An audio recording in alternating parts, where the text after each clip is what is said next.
The next thing that I'm going to talk about is going to be a nose touch. And the nose touch is beneficial for a lot of reasons. One of the biggest being that we can use it down the line in greeting people to be able to send our dog to go touch somebody's hand where they go and lightly touch it with their nose and come back to us for reinforcement. Helps create this nice behavior loop of going to say hi and then coming back to us without doing something like jumping or being over exuberant, knocking the person down. In Ginger's case, that's not going to happen. But again, just to have a polite greeting, it is something that's very nice to teach our dogs.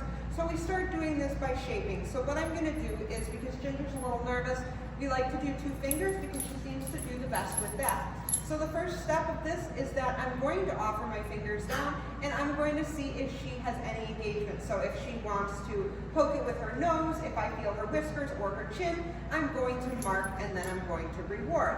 When I reward, I am going to throw the treat so she has to move away so that hopefully we get a little bit more enthusiasm coming in for the nose touch.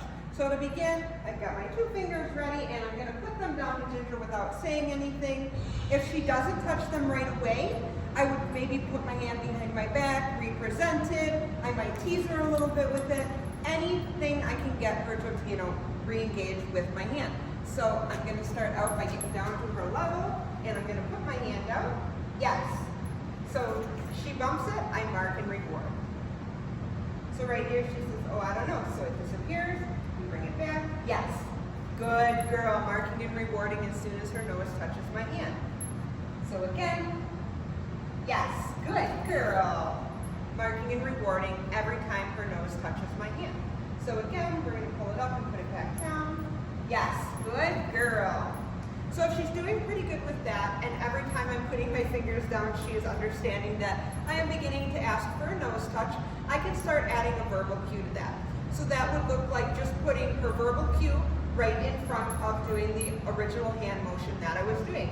So I'm going to say, Ginger, touch. Yes, good girl. Ginger, touch. And if she doesn't, yes. I don't want to repeat it again. Instead, I just want to move my hand and encourage her to touch it in other ways other than using verbal words. So again, Ginger, touch. Yes, good girl. And throwing the treat away. Ginger, touch. Yes, good girl. Nice job.